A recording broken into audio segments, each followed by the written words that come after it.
This is today's business leaders.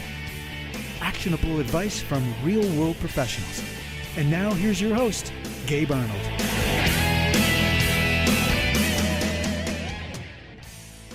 All right, today on the show, I have Brea Starmer, and we are going to be talking about entrepreneurship and also the future of work, which I'm super, super excited about. I was connected to Brea by Eric, and you sent in your video and the application, and I kind of read through everything. And honestly, I'm excited about all my guests, obviously, but I'm very excited about this because this is something that we've kind of explored a little bit with our team. And I think it's definitely something with the times is super appropriate, obviously, but it's exciting to have you on. So welcome to the show. Thanks, Gabe. I'm very happy to talk with you and all the folks that follow you. Awesome.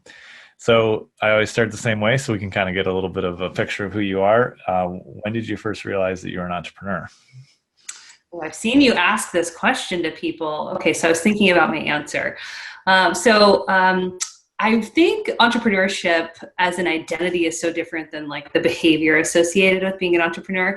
So if I think about the behavior, I think back to when I was 15, I was going to school and I was a horrible student. Like I skipped school all the time. I was like not going down a good path. And we had a family meeting as a group, my mom, my dad, my stepdad, and we decided collectively to put me in Catholic school to clean it up. And I remember at the time, it was a really big deal because, we didn't have a lot of money and the idea of tuition was a big deal. And so I agreed to get a job to pay for all of my own, expenses and stuff. Mm-hmm. And so it was kind of my first stab at negotiation. And then when I got to high school, I didn't know anybody. It was this new school. And so I decided to run for freshman class president because I thought, well, I'll like hand out lollipops and then they'll get to know me. And so it was like my first time of kind of being vulnerable to a group of folks. And then luckily I was elected, so it worked. That was a good validation moment. But still, it's like I wasn't really an entrepreneur then, but those are the kind of moments where, like allyship and overcoming adversity and then, having lots of moments of vulnerability and learning. That's really where I sort of trace my roots. That's awesome. And then I think identity-wise, it's only in the last couple of years that I've really said, okay, I think I am an entrepreneur. I think it was when I first hired people and I paid them. When we first started, it was Brea Starmer Consulting. When I first set this up, I didn't have a payroll system. So I just wrote checks to people and put them in the mail.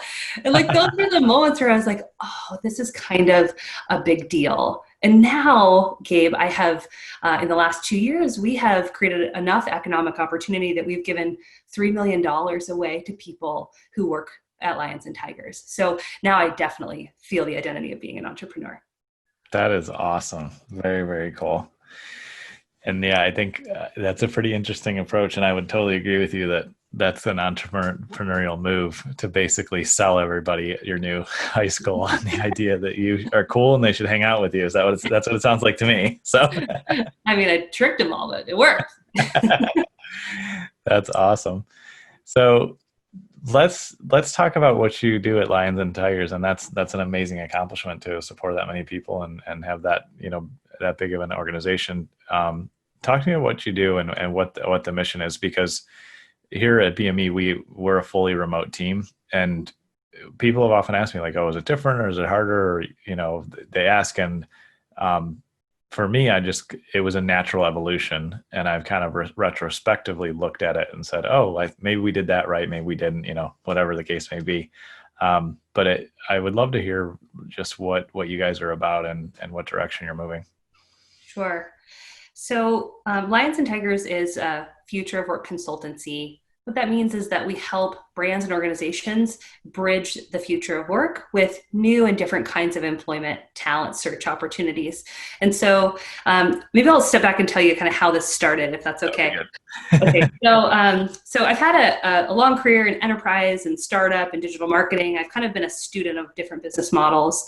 And I was working at a startup, a big startup in Seattle. I was employee 450, very well-funded organization.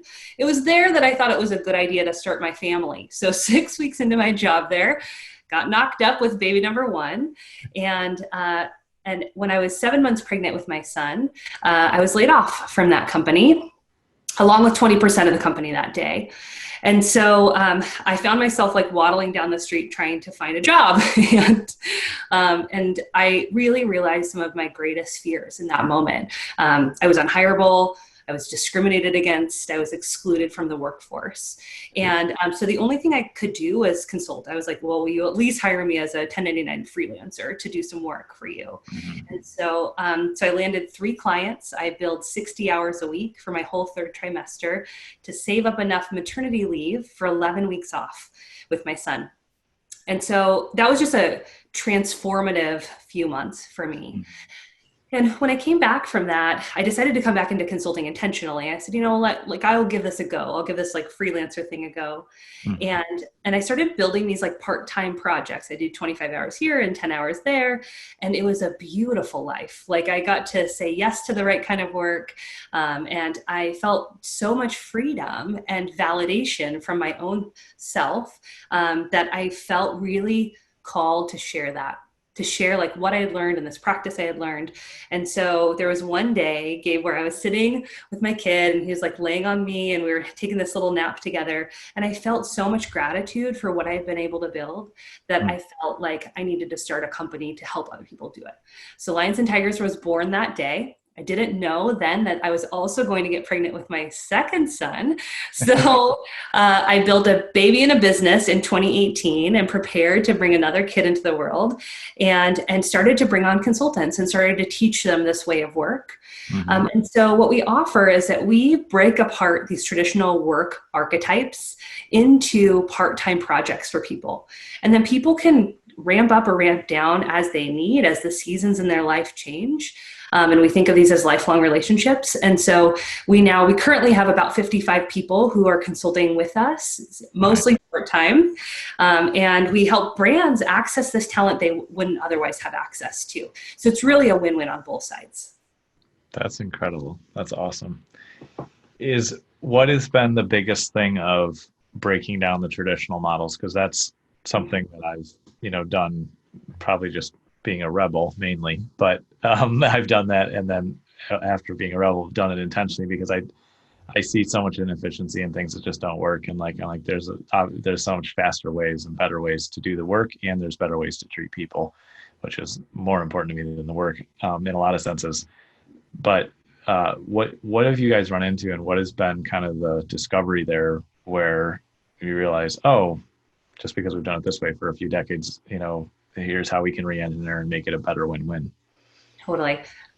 Most of the brands that we work with, they're often limited in who they can bring in. They're like, I have an open head count for a full-time W-2 hire that has to sit in Cincinnati and they do this particular job.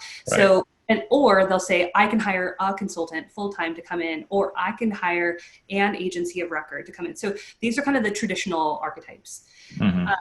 Really, we sometimes have to go in, and I often am selling against a traditional archetype. So I'll have to say, okay, you could have that, but here's the benefit of an alternative model. Now, we're in a global pandemic, and 1/4 of Americans are unemployed. So we have changed the landscape in the last 6 months in a way that I could never have predicted. And so there's a lot more openness to this model now, mostly because businesses are forced to be agile. No one's making 3-year decisions anymore. People are making 3-week decisions. And so oftentimes now the discussion is not like, I need a body. The discussion is, I need to make this decision and I need the right people around my boardroom table to do that. Can you help me with this next set of decisions I need to make? So that really has transformed the way people and brands are thinking about transforming talent and how talent can get into the room. So it's actually, in some ways, the movement has started itself. Yeah, it's been a fascinating year. It's been an incredibly good year for us.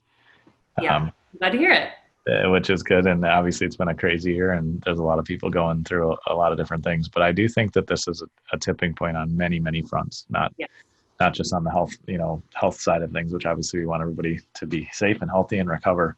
But yeah, I think that's really interesting. And so when you come in, are you guys typically like coming in just as a consultant and advisory role, or is there skill sets inside of there that you guys do specific types of work, or is it, I mean, you have a large team like we do, and I'm just curious kind of like what the spread is of I can call you up and say, hey, we need this help or we need this.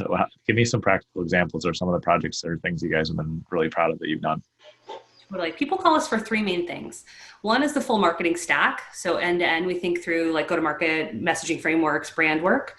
Second is operations. So the way in which an organization, you talked about efficiency, huge passion area of mine too. We really love to make stewardship a part of organizations. And with that comes change management work. And then lastly is coaching. So we have a licensed psychologist that sits on our staff and helps all of our clients and consultants in the new world of work. And I cannot tell you how much that investment has paid off for our organization to have such a smart, empathetic leader in our organization on both sides. And so she leads our practice around coaching and consulting. So those are the three big pillars, but there's tons of work that we're proud of. I love to talk about Brenda from our team. Brenda worked at a big tech firm in Seattle. She's a very gifted product manager. Brenda was on a team of 85 product managers at this large tech firm. She was one of two women and one parent out of 85 people on her team. And so she just didn't feel like people looked like her, got her. She has an adoptive son. And so she wanted to spend half of her time with her son, who's turning 10, and she couldn't find a job. And what would have happened is that the work world would have lost Brenda. And so we were able to match her with a really interested client, and she now is leading major product development at 25 hours a week for this other tech client. And I just saw her, she actually just did a coaching session with our whole company yesterday on the kind of content strategy work that she's been doing and teaching us about the work she's been doing for the last 3 months. And it's so good, Gabe. Like I'm so in awe of the work that she's doing. I feel so grateful that we get 25 of her hours. And this is the stuff that makes me so happy that clients get to call on Brenda when they need her. That's awesome. And have you guys explored hours allocations and efficiencies? Because I've played with off and on and haven't gone super deep in it, like how many hours you should work to get maximum efficiency and like full creativity. And there's definitely there's always like business seasons where you have to like break the rules and go one way or the other and overdo it. But you've mentioned 25 hours a few times here, and I'm just curious if that's an intentional pattern or what you guys have discovered around that. Most of the time it's what other responsibilities people have in their lives and what they have left. So different than other employers where you think, okay, I've got 40 hours dedicated here, or sometimes 50 or 60, and then what's left goes to my family. We think of it in reverse. We have people set their sort of personal or passion targets, and then they figure out what they have available for work. So it's really person to person based. And then people can go up and down. Kathy on my team was 40 hours with me. Her husband leads expeditions. He got called to Antarctica. She dropped down for a month to 20 hours. We backfilled that work, and then she popped back up when he returned home because she has got kids at home she has to look after. So it really just depends on people's capacity. So I guess we're not necessarily studying optimal efficiency. What we are studying, though, Gabe, is this concept of highest and best use. And so this is a practice that we apply both to our clients and our consultants, where we think about what are the things that you are very best in the world at, and how do we make sure that your work is oriented around that? Because I would argue much of the traditional 8 hour work days are not focused on the things that you necessarily are best at. It's just that you got to do. And so we're trying to really be intentional about measuring impact over hours. So that's been the research we've been doing in the last 2 years. That's very cool. What is that like? What does that look like practically? Because I think that often that's what I always aim for. And often I feel like I personally get dragged into things I shouldn't do. And even with my team, there's times where I feel like I put somebody in a great role and they're humming along and it's great, but then it gets screwed up. So how do you guys protect that internally as a team? And then how do you protect that when your team is out serving and helping clients? Because there's other stuff that pops up, or I think that we have to have strong filters or guidelines, or it would sound like you'd have to have something like that. So I'm curious how that works in application. Yeah, there's a few tools. One, we're really clear on our values. So stewardship, wired for impact, and intentional community are things that are really core to how we say yes or no as an organization. We communicate those values over and over and over again to our team so that they use that as a filtering component. Second is personal clarity. So what are the expectations we have of the individuals and the role that they take? Like scopes of work are really important for us so that people know what's expected of them. And then, of course, we're a service-oriented culture, just like you are with your organization. And so that's where we start to worry about people giving more than what's in the scope of work. Now, we intentionally go above and beyond in our consulting practice. Like, even when we're hired to do marketing work, we tend to do career coaching for our clients because it's just naturally part of what we do. It's not on the contract, but we do it. So I actually have we have a coaching practice that we bring to our consultant community. We teach about boundaries. We teach about EQ. So we do all of this work as a community to really kind of problem solve these situations that arise. And we have a really active Slack channel as a group so that someone can say, hey, I'm facing this issue. I don't have the hours. Does anyone else have capacity, or how should I push back? So we're actually troubleshooting collectively. So that kind of like that support has really been a breakthrough with this group. Now that's on our side, not on the client side. That's another thing that we have to work on. Now with them, most of the time it's unlocking how do we take the work away from them that will help lighten their load so that they can be more efficient, more effective, and try to hit some of those career and business objectives that they have identified for us. So that's why we do that thorough of a process with them, because it helps us know how to advise on where they outsource. So it's a framework we apply there too. I don't use the terminology as much like you just did, but I think it's worth pointing out. But similar, like I've been outsourcing probably for 12 years in the business, and now my whole team's remote, so I don't say it like that. So we're just all around the world and the country. What do you think has shifted from, 10 years ago to now, where people are open to this new creative approach? And a related question is like, what do you think it's going to be like in 10 years? Or is anybody going to go to an office, or like, what do you think it should look like, or what would be the ideal, and like where do you guys plug into that? I just think it's such an interesting thing, because I think we do have to break down industrial revolution models that don't serve us anymore, and that we still operate inside of so many of them. So true. 10 years ago, the gig marketplace didn't even exist. Like the idea of Uber or Airbnb, right? So that wasn't even a thing. When people were graduating college, my goal was to work for Starbucks, Nordstrom, or Microsoft. Like that was it. I had a very definitive target in Seattle, like where I wanted to go. I was very fortunate to land one of those jobs, but I would never have considered going out on my own. I would never consider a freelance. I didn't even know what an LLC was.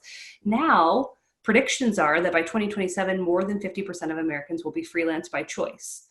Now, this may be even faster now that we have the kind of unemployment numbers that we have, and the kind of exclusionary practices that still exist in our workplaces, if we're being honest. So I think it's ripe for innovation.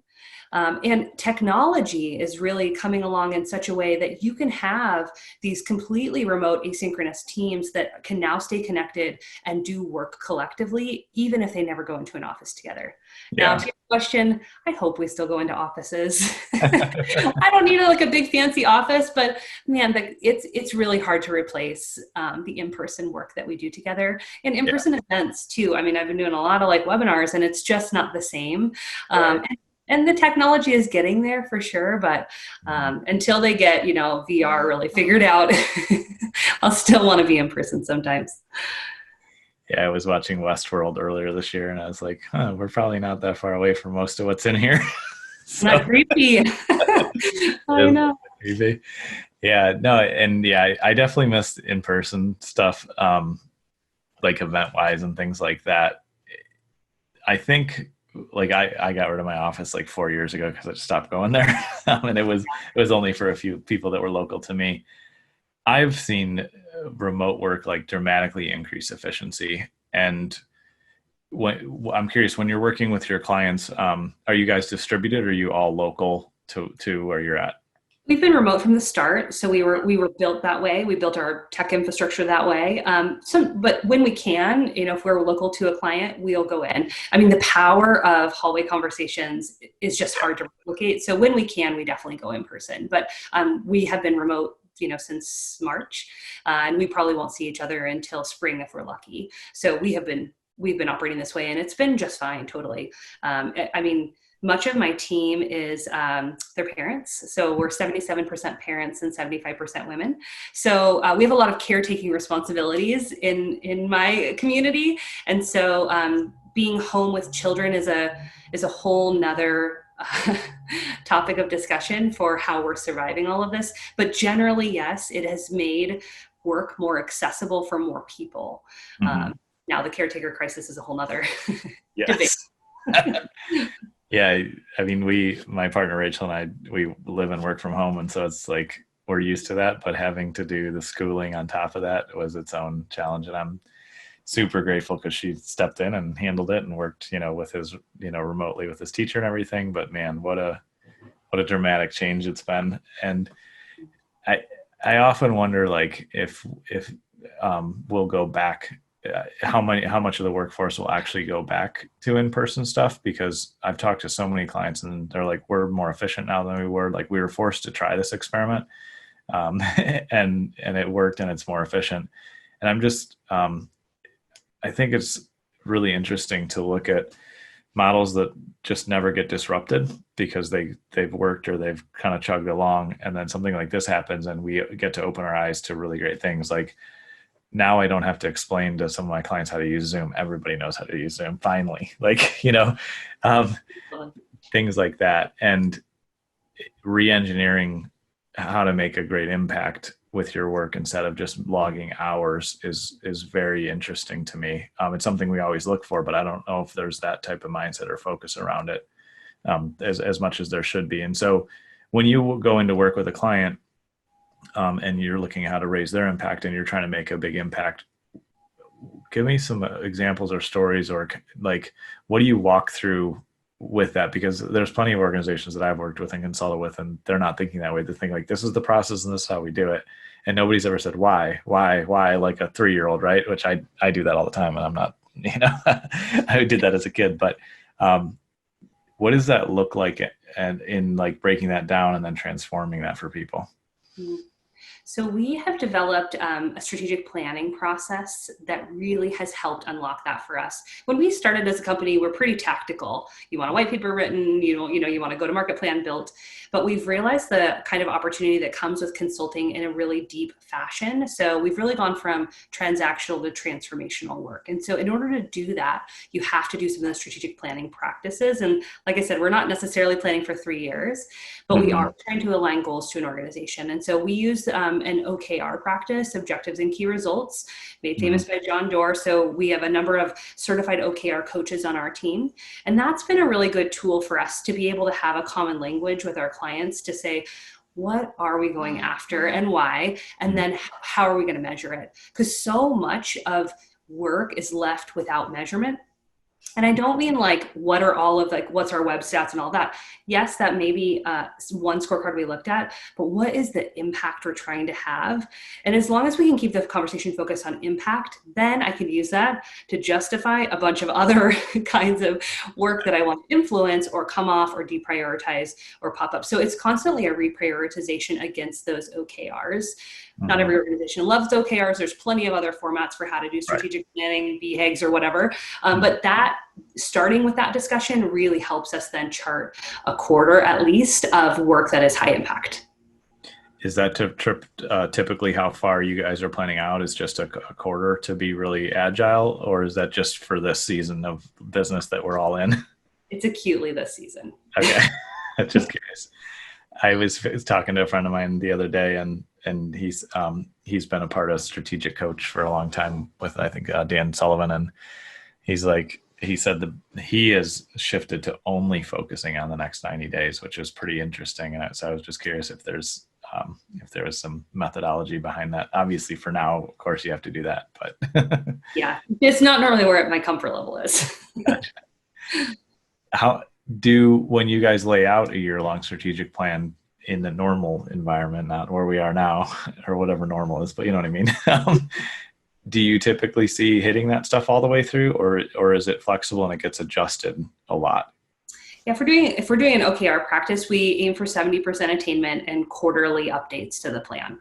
So this is the reason I like OKRs is the goal is to shoot a little high, and it's okay. And in fact, a culture of failure is something that we try to bring to organizations because oftentimes there's so much fear. I spend a lot of time talking about fear. And so there is so much fear in not risking attainment. And, I come from the startup space, and failure is just the DNA of how startups work. And I just remember my time there was so interesting because in my enterprise days, we would always start with highlights, and sometimes we would mention the lowlights. And in my startup days, it was totally opposite. We would always start with lowlights, and maybe we would get to some highlights because everyone wants to know what's failing so that they can fix it. So we try to bring some of that startup mentality into the enterprise space or the mid-market space, depending on who we're working with, because that forgiveness for failure is really important for businesses, especially right now when innovation is king. Yeah, I think it's definitely forced everybody to be innovative. I mean, you have to innovate or die is always what I believe, but I think it's been highlighted a little bit this year. So the other thing I would mention is that stakeholders are really important. Right. So we kind of work with to think about like, what is the map of stakeholders we need to sell on something? Who is either investing truly or investing just in spirit in these businesses that our clients are trying to achieve. So is there a traditional, is this a startup and they actually do have investors that they need to communicate with, or is it just their internal peers and managing up and managing down? We spend a lot of time kind of on that stakeholder map and how that then impacts like what they want to share in terms of the impact and learnings they're having. And then do you guys find like when you map out who the stakeholders are, what are common things like from a communication point that people typically fail in when they're communicating with stakeholders? And then where do you guys step in and say, here's a better communication plan, or this is how you get buy-in, or what do you guys deal with on that front? Because I do see that a lot where organizations don't invest enough time in getting buy-in, and then everything falls apart. People undervalue understanding the motivations of their stakeholders.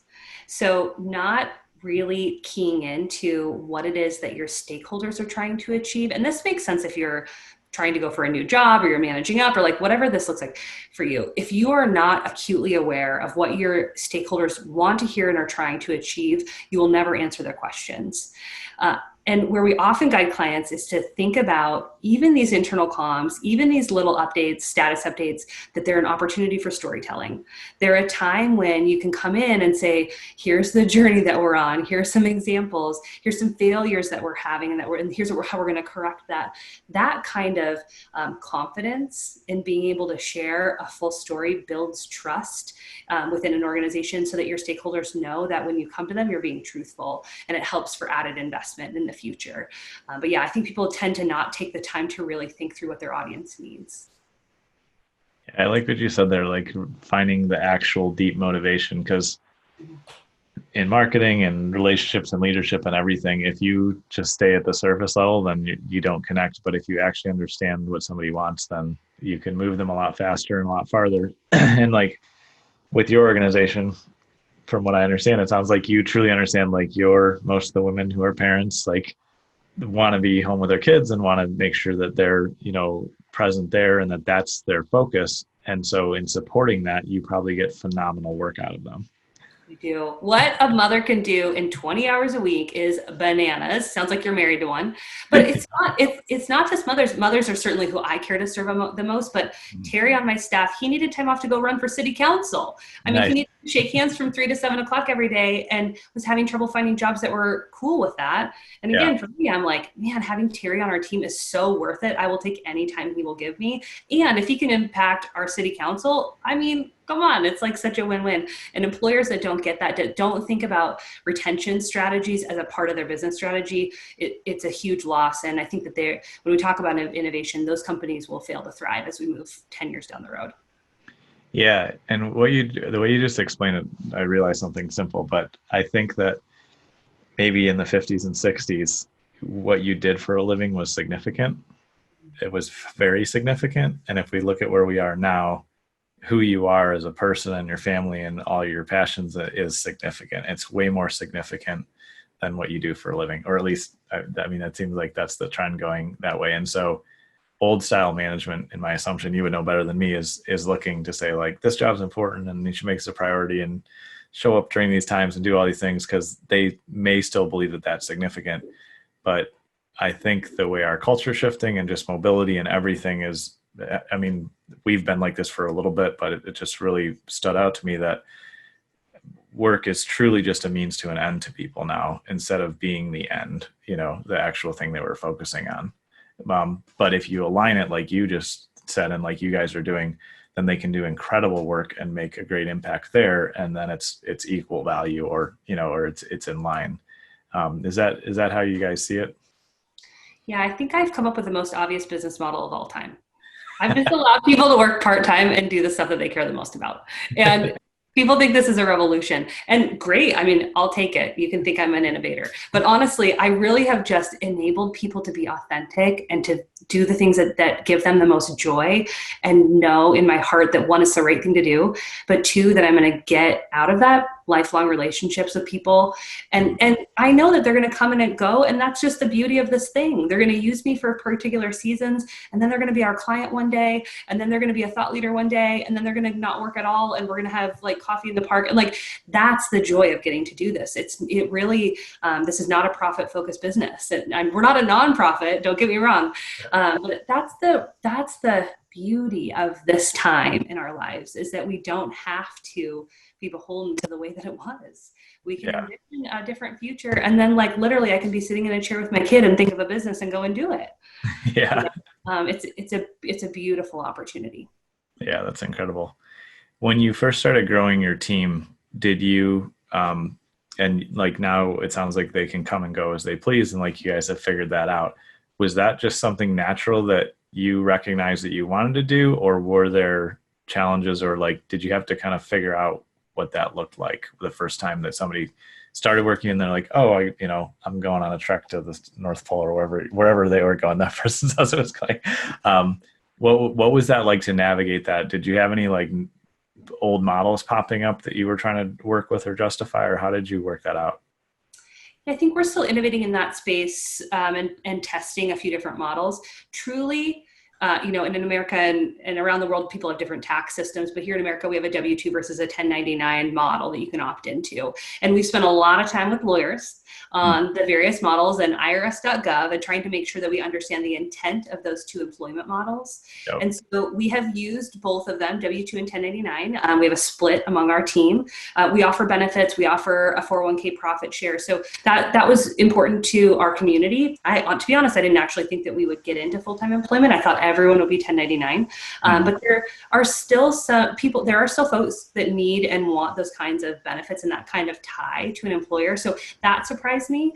But we've made that available, and we actually do W-2 hourly. So that still allows for some flexibility even in that model. So we're still kind of playing with, and trends have shifted a little bit even in the last 2 years, or what people want.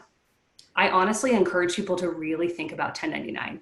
I really want people to feel like they can leave me whenever they want. And part of traditional employment, and back in the day, you could only get healthcare from your provider. You relied on a pension. You needed to work 40 hours a week so that you could pay for, all of your goods. And now that's not really required. You can get benefits on the open market. You can open a simple 401k. You can have side hustles and make income on the side. And in fact, it's tax advantage to do that.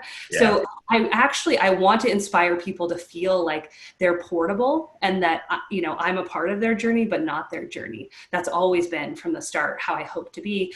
And I'm very thankful that people want to align to the work that we're doing. And I think we've got great jobs. So people like that too. But this will evolve as we go too. And I hope actually that there's some public-private partnership that comes about to bring some legislative change to something in the middle. That would be good, because neither model is exactly right anymore. And right. I'm the same way. I always tell people, I 100% encourage entrepreneurship on my team. If you have anything else going on, that's great. I want to support that. As long as you're here, I want to help you grow and learn. And if you move on, I want you to be successful. And I have people, come and go, some too, off and on. And it's been an interesting journey, and it's definitely a mindset shift from a leadership perspective of holding on to something that you can't hold on to anyway. Like, there's that old mentality of like, they should work here for 10 years or whatever, it's like, really? Like, that's not how anything works. And it doesn't support the growth of the individual. It's never actually been like that anyway. There's been some wrong Yeah. beliefs around it, but people that truly grow and succeed are moving through positions or jobs or careers or different industries. And that's what, motivates them and helps them grow. So yeah, it's definitely an interesting model to think about. And it would be nice if we had some different legislation and tax law around all that too, because it's complicated and useless on some fronts. So, It is. I'm curious, if I could ask you a question, like yeah. how have you thought about entrepreneurship as a career at different stages of your life? Have you like sort of, did you think like, okay, I'm going to always want to be an entrepreneur for, the 40 or 50 years I'm working, or have you thought about that over time and maybe going back to a traditional model? Yeah. I started as a teenager as an entrepreneur because I was horrible in school and, didn't really graduate even though I was homeschooled, which I mean, that speaks a lot to my lack of academic skill or interest mainly. Um, and so I am such a nonconformist that I've had two jobs in my life. I worked in both for 9 months and I just couldn't take it because mainly because of like lack of efficiency or like not motivating or lack of follow through on promises that were made and things like that. So I tried it a couple times between some entrepreneurial failures where I learned a ton. I temporarily got a job, but for me, it's definitely always been around impact. And I would be open to being an employee again in the future, maybe if I could make a huge impact. But there feels like there's too much red tape around that or too many boxes. And I consult with some bigger companies and do some things like that. And even like the more entrepreneurial clients of mine that run those companies are still a little bit traditional. Like, so I hold remote C-level roles in a couple of companies and I do stuff like that. So I still kind of keep my fingers in a little bit. But personally, I'll be an entrepreneur until the day I die. Like, and I would also like, I always tell people like if everything I was doing burned to the ground for some reason, I could get a job. Like I would get a job, but it would be for a very, very short time. And I may not get a job. I'd probably rebuild it all or something new in 90 days is what I always tell people. Because if you fail enough, then you can avoid all that stuff eventually, right?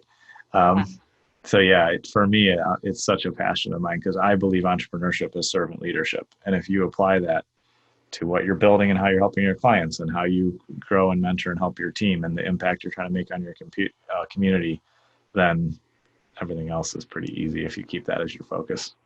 Interesting. Well, I'm sure that's why people identify with you so much, Gabe, is that your confidence in owning that identity has made it a really clear path for you. On my side, what I see a lot is that people tend to enter into it in seasons. They tend to say like, at this point in my life, this is going to be helpful to me. And then I maybe go a different direction. So there's like always the kind of this expectation of this like linear career path. And then it tends to turn into like waves or seasons. At least that's been my experience with the folks that I've interviewed. So I love to hear that you've had a really clear vision for how you want to have impact. Yeah, it's mainly just because I'm a troublemaker and I can't do it anyway. But no, like I've settled into it a lot more in this iteration of being an entrepreneur. But I'm glad you mentioned that because I do think that it's totally fine for people to go do a business for a while, try it, learn, or be a consultant, do something part-time, and then go back to what you like. To me, I mean, I've failed massively so much. But to me, like it's really, I only use that word because I think people understand it. To me, it's you win or you learn. Like, and if you approach everything that way, then everything is a win and eventually end of the day. And so I've had family members and friends try entrepreneurship and not have it work out. And the ones that I've observed where it's been disappointing, I guess, to me, or like unfortunate, is where they went and tried something, failed, and then were hard on themselves or didn't take it as a positive thing that happened to them. The ones that go out and fail and doesn't work, and then they're like, oh, I think I'll go work for somebody else. And like I learned a ton and they apply it in their new position or they use it for impact somewhere else, then that's a huge win. So yeah, I definitely don't think for everybody it's like you're an entrepreneur for life. Like some of us are, but I would totally agree it's a seasonal thing. And if you're focused on impact, which is definitely where I've shifted over the last few years, then what your title or role or your company or you work somewhere else is pretty irrelevant to me. Fair enough. Yeah, I think the idea that permanence is a thing in work is like, it's just a fallacy, right? Like I've been laid off twice and I've executed a layoff once. It's just, there isn't, but by the way, I've never lost a contract. So there, there really isn't necessarily one path that you would always be on. And boy, I feel like you're setting yourself up for failure too. It's like a story that you would tell yourself if you think that permanence is going to be your plan. The sort of idea of the skill around agility and adaptability is really what 2020 especially calls for. There's so many similarities to parenting, right? Like everything is temporary in parenting, and it's the same thing in life and in work, if you can consider it that way. Yeah. And when you become at ease with constant change, then your life becomes a lot easier. Well, thank you so much for coming on, Brea. This has been excellent. Where can people find out about you and connect with you and see if they want to work with you or hang out with you guys? Sure. I'm on Twitter and LinkedIn as Brea Starmer, and you can follow us. We're lions-tigers.com, or you can find us. We're really active on LinkedIn. So following Lions and Tigers on LinkedIn is a great way to stay connected. Awesome. Well, thank you so much for coming on. I'm sure we'll have you back and hear updates after we get through this crazy year, right? Thanks, Gabe. Appreciate it. Awesome. Thank you. You've been listening to Today's Business Leaders with Gabe Arnold. Remember to subscribe on iTunes. For more information, visit todaysbusinessleaders.com.